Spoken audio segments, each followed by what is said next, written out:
Hi guys! Ikaw ba ay nag-iisip or nagtatanong, wala ka mapagtanungan kung paano mag-add nung sound or tone doon sa messenger app nyo dahil nakakasawa ng pakinggan yung ting ting or kahit anong mga sound or mga ano dyan, iting-iting. Gusto nyo yung maggagawa kayo ng sarili nyong sound or kukuha kayo ng nagugustuhan yung sound doon sa other app at tsaka gusto nyong gamitin yon as your message tone. Ganon.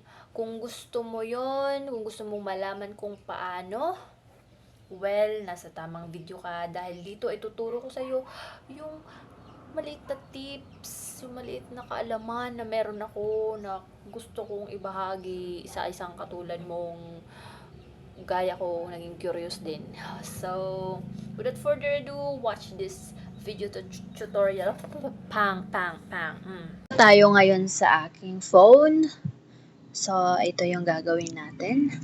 First step, pupunta tayo doon sa TikTok. TikTok app natin. Ang may wagang mens Natin, wait, stop muna yan. And then, sa search bar, pwede mo lang i-search yung TikTok ringtone sound or TikTok ringtone messenger. And then, you can just choose your napupusuan na tone. Like, ang chismosa naming kapitbahay. pwede ka lang ganyan. Pero, sa video na ito, pipiliin ko lang yung kay Doraemon. Doraemon. Message tone.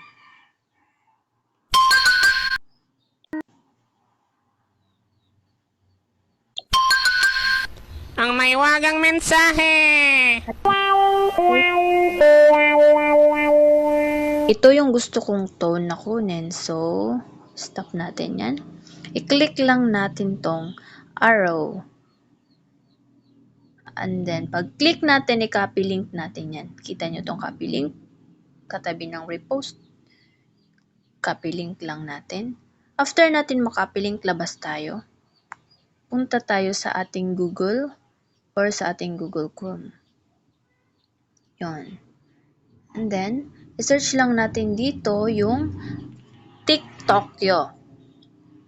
TikTokyo.com. Click natin yan. At itong pinakauna, i-click natin yung pinakauna. TikTokyo. At dito na natin ipipaste yung link na kinopy natin dun sa TikTok. So, i-paste natin dyan. Long press, paste. At i-download natin. Click natin tong download. Yan. Pag-download natin, pwede nyong i-download lang kahit yung mga video na gusto nyo. At you can just download here the video without the watermark. Dahil tone yung ida-download natin, so piliin natin yung download MP3. At merong ditong add, i-X lang natin yung add na to. At dito makikita natin na download na nga siya, i-open natin. Ewan ko kung maririnig nyo to, pero I will play it.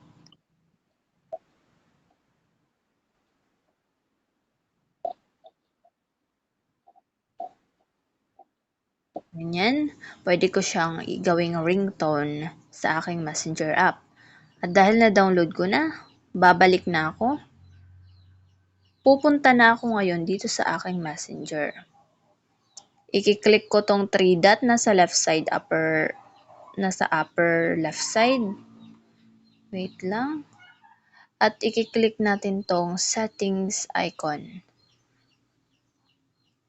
Pag i-click na natin, hanapin natin yung notifications and sound. So, ito siya.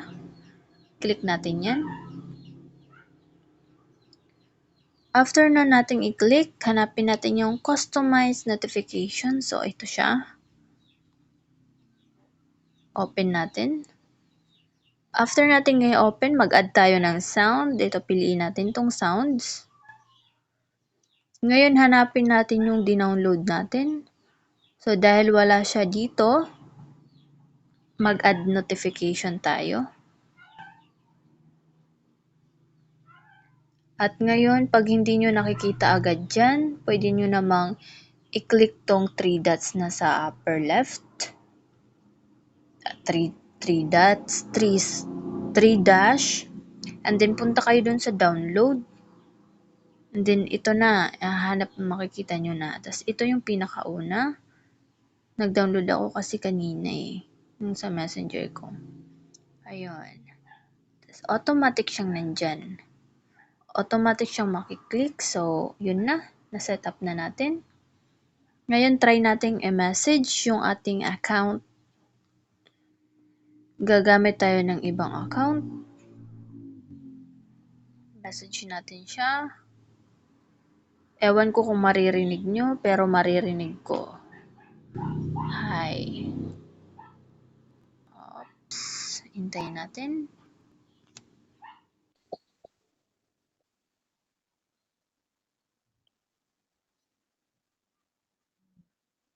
Yung notification. So, ganun lang kadali, guys. Ganun lang kadali.